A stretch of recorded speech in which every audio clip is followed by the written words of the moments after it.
Good evening. Thanks, Pauline, for this nice introduction. I'm quite privileged tonight to be here with you. Especially, I consider Scotland my second home.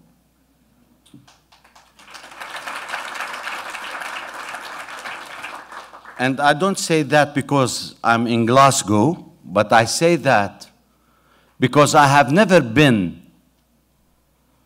anybody who supports the Palestinian cause and the righteousness of this cause more than the Scottish people. I raise my hat.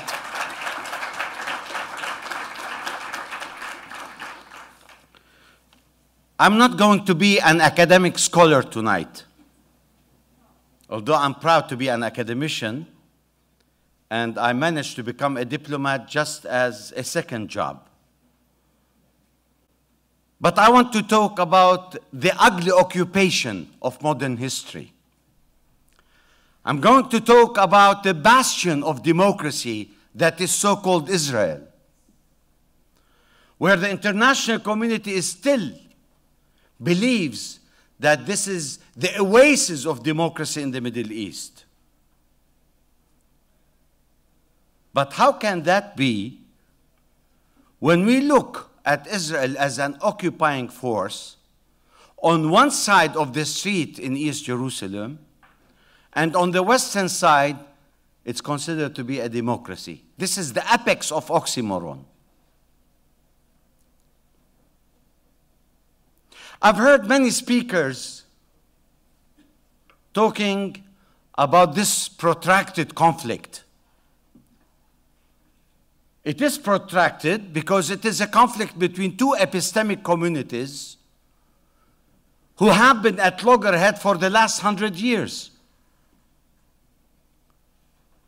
One, the indigenous population called the Palestinians, and the others are Zionist colonial settlers.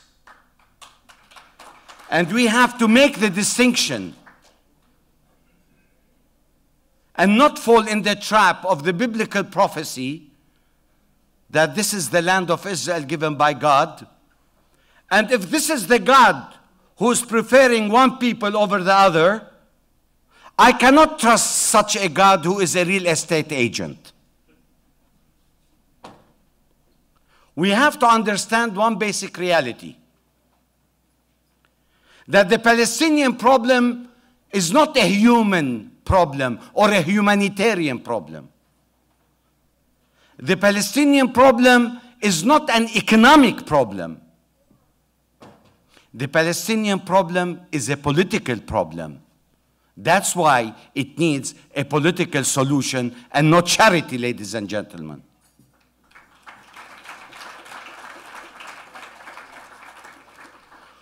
We have the right, like all nations in the world, to self-determination.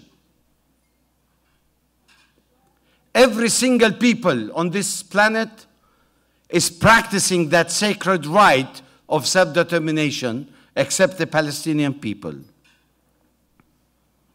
And I don't want to brag that we are the most educated in the Middle East, and that we have managed to build many countries in the Middle East. However, we have never been given the chance to continue in building our country. Why? Because the continuation of building colonies, ladies and gentlemen, those are not settlements, those are colonies. Settlers come and go, but the colonies stay. And to give you one simple statistic, currently today, 2,000 dunams have been confiscated in the Crimson area in Beit Jala to build the apartheid wall. And Israel claims that this is the land of Israel. And we have been convinced that the Oslo Agreement is going to end up in having an independent Palestinian state over the borders of 1967. Today, if you go to Palestine, there is no more room left for the Palestinians. More than 65% of the West Bank is still under Israeli control. 90% of the population of the Palestinians are in less than 3% of the land. Israeli colonies comprise 2% of the land with 60% built up area, which means that Israel controls not only the 2%, but the 60% of the built up areas. Our vision, ladies and gentlemen, is freedom and independence. And our reality today is fighting occupation. We cannot enjoy freedom and independence without getting rid of the occupying forces. I was asked in an interview by Sir David Frost, just before he died. He asked me, Manuel, what's happening to the peace process? I said, Sir David, first, there is no peace, and there is no process. And there is no tunnel, and there is no light at the end of the tunnel. This peace process has been aborted almost 12 years ago. And therefore, today, we Palestinians and Israelis are stuck between the historically inevitable and the politically impossible.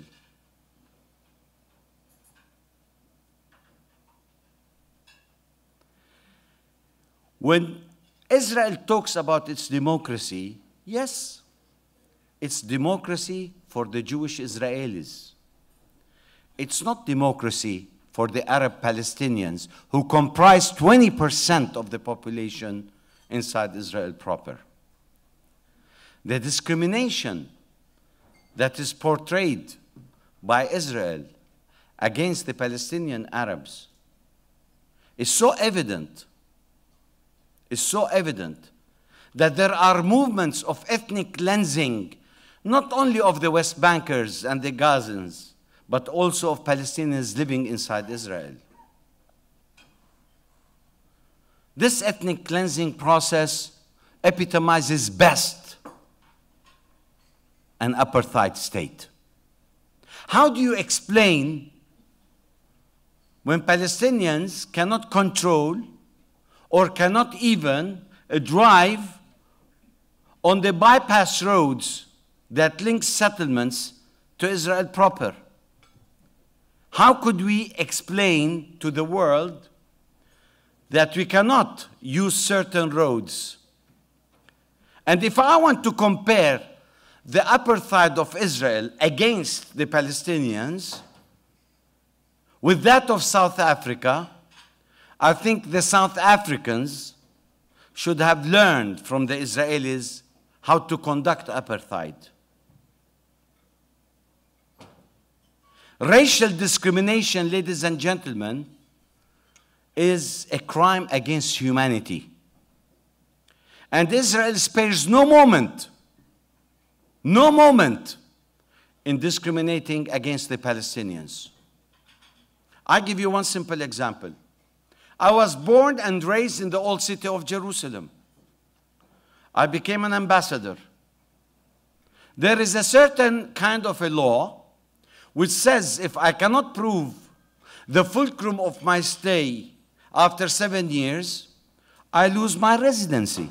I'm not a citizen. I'm a returning resident. And the Jew who comes from Poland or from Ethiopia, at the airport he becomes automatically an Israeli citizen. He has never seen Jerusalem and never lived in that part of the world. And me, who has been born and raised there, I'm losing my Israeli identity card because I failed as a returning resident to maintain my permission. What do you call that? Isn't that apartheid? What do you call a country that puts 600 military checkpoints and divides the West Bank into 3 clusters of settlements or colonies. And when we want to cross from one village to another, or from one city to another, even under the Oslo Agreement, we need to have something called pass. And I think pass reminds you of South Africa. Isn't that apartheid, ladies and gentlemen? The propaganda machine of the Zionists, helped by the United States of America, that is supposedly should be the honest broker of peace, have always supported the top dog over the underdog. And we thought that the Americans are facilitating this peace process. What we discovered after 22 years of a futile peace process is that Israel is legitimizing the occupation of the West Bank.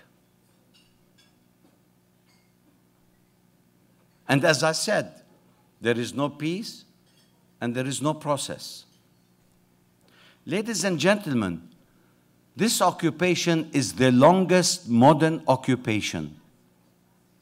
And I can't believe that the international community still debates the question whether Israel is being the underdog or the top dog, as a matter of fact.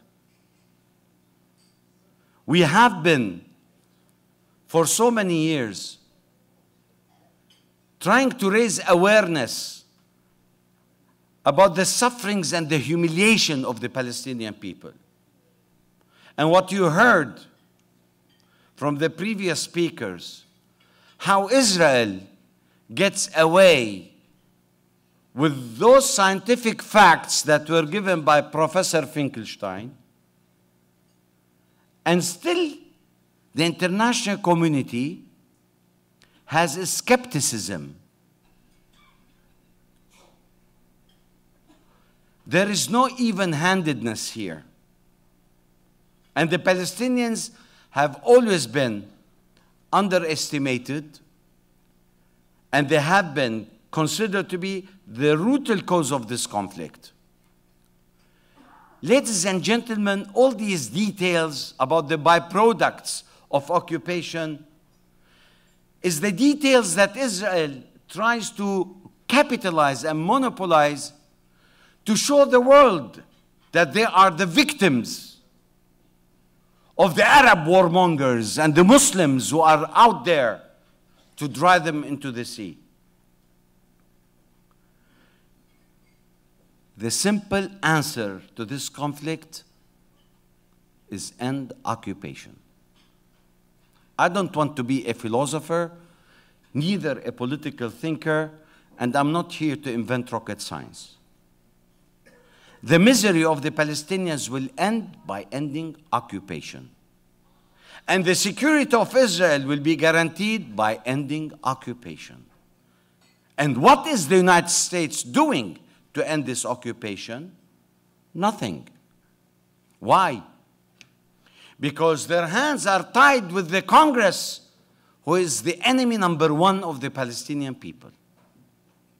Their hands are tied because AIPAC and the Zionist lobby, with other pressure groups, let alone the Christian Zionists, who for ideological, religious reasons, believe that this is the land of Israel, and that the Messiah and the Armageddon is going to end up in Jerusalem.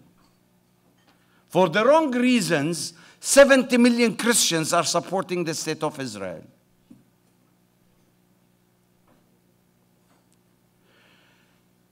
A badge of dishonor on the international community will continue when the Palestinians still suffer under occupation. And what we have heard tonight about Gaza is something which is shameful.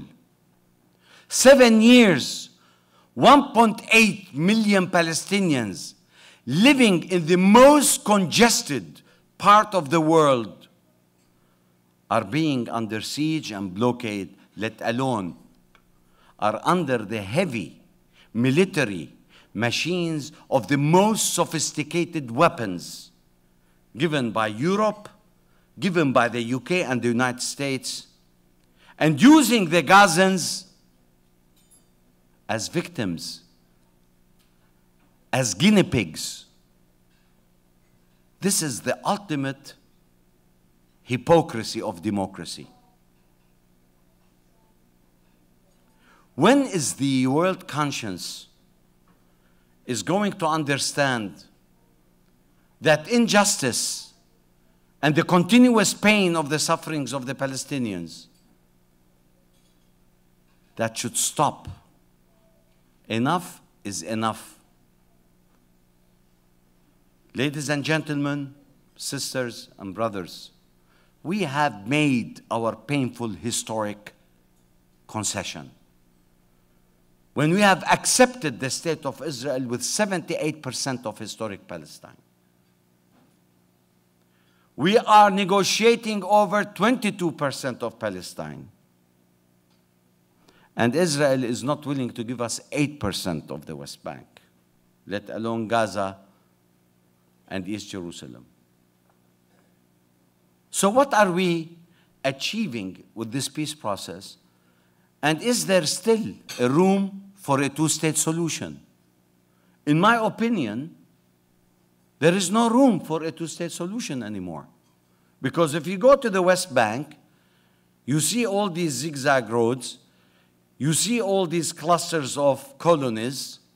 When there is no geographic contiguity between one village and another, when there is no geographic contiguity between East Jerusalem and the West Bank, when the West Bank is totally cut from Gaza, and when you talk about 4.5 million Palestinians that are scattered in small percentages of land, and then we talk about a two-state solution, what's left of a two-state solution? And the irony of the matter is the fact that such regimes in Israel, headed by Netanyahu and these settlers, are being democratically elected by Israeli citizens. And if this is the outcome of an election that is a fascist regime, then I doubt this democracy. I believe there is no democracy. And one single element makes me afraid, is when you mix religion with politics. And the religious dimension that has been invoked by Israel in its politics will make it impossible for coexistence between Palestinians and Israelis, which will make this conflict even more complicated and more complex and more frightful.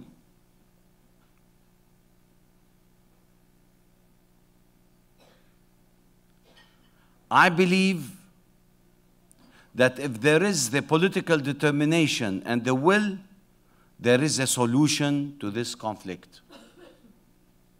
For every single issue that is called the 6 permanent issues, I, who has led 52 second-track negotiations, we, with the Israelis, have solutions to all these problems. But the question is whether there is a will on Israel to give up territory. I believe the Zionist ideology will never give 1 inch of the West Bank because they consider it to be a land given by God to them. How could we, Palestinians, sit at a negotiating table with such a mentality? I don't believe that there will be a solution to this conflict in the short run. I think the objective conditions, world and regional, will impose certain solutions to this conflict. And I don't believe that a peace process brokered by the United States of America is going to find plausible solutions to this conflict. And I don't believe a subservient European Union to that of the geostrategic interests of the US in the Middle East will be the potential alternative.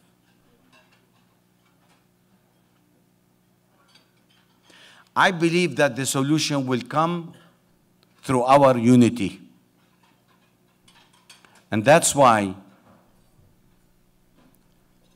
my eyes are always full of tears when I still see my people divided between Hamas and Fatah. I think unity starts at home. As we say, charity starts at home. And let us not keep on blaming occupation, America, Europe for this disunity. We are the cause of this disunity. I think we have to be united, and by being united, we can put our options. And the Palestinians have a lot of options. We will continue fighting until we gain our independence. Steadfastness is not through military arms. We could be steadfasting by improving our education, our health system, by building our infrastructure. That's how we can resist occupation.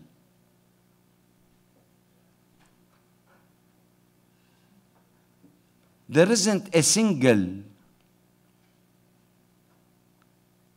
country in the world have continued to be living under occupation. We say it's a matter of time. Time is always on the side of the people who are determined to get their independence and to get their freedom. Freedom, ladies and gentlemen, is not given. Freedom should be snatched from the horse's mouth. And in order for us to achieve that goal, we have to be united. And I'm proud to come from a university that had its emblem in Latin, in divisa manent, which means united we stand and divided we fall. What is happening today in the region, what they call the Arab Spring, is a transient phenomenon, ladies and gentlemen. This fractionalization, this factorization, these divisions between Sunni and Shi'i, Durzi and Kurdi and what have you, are all symptoms that reflect the corruption, the non-reforms that were promised by secular regimes, and it came as a result of a protest. But when it is politicized and monopolized by external factors, then it becomes dangerous.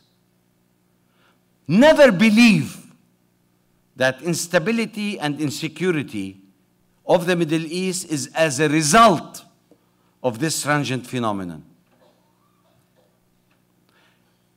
Insecurity, instability in the Middle East is a result of the Palestinian-Israeli conflict. Without solving this conflict, there will never be peace in the Middle East. And without this conflict being solved, Israel will continue to live in a garrison state with a siege mentality. And my message to Israel is the following. How long can Israel continue to live with this psychological pressure of living in a garrison state with the phobia of the Muslims and the Arabs? One day will be united and will throw them into the sea. How long the United States will continue to support Israel while Israel is becoming a strategic liability and not an asset in the Middle East? How long would it take the Palestinians to unite and to see that the common enemy is Israel and not Hamas and Fatah. What is going to take the Arab world to understand 350 million that if they concert their efforts, national resources and what have you, they will become a power to reckon with? And who guarantees Israel with that kind of support coming from the world as it did as a result of the Holocaust and what have you? I think time is not on the side of Israel. And I think Israel should understand, in order to become a legitimate nation state in the Middle East, I think they should get the legitimate birth certificate from the Palestinians at a time when the Palestinians will have their own independent state. Israel has to make its choice, either to become part of the Middle East or to live in total alienation until the objective conditions were ripe. Israel now is marking the beginning of its end, ladies and gentlemen. I tell you that with all confidence.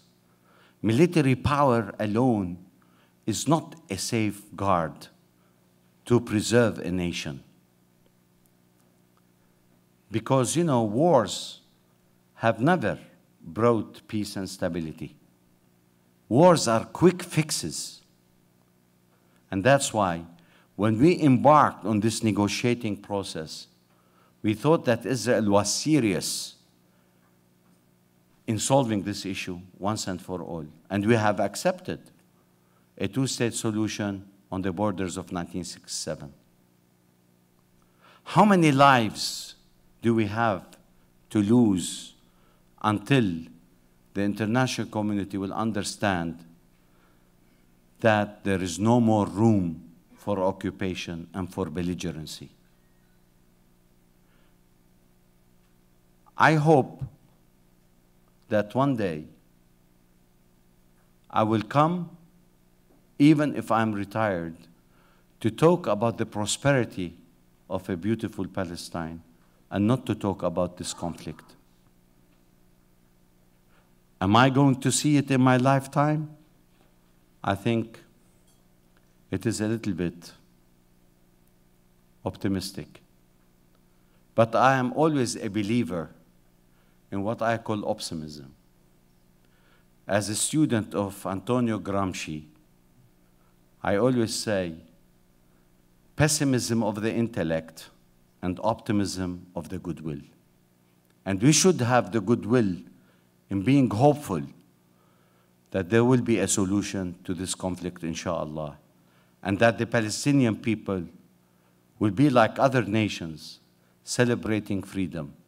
There will never be justice without peace, and there will never be peace without justice. Thank you, ladies and gentlemen.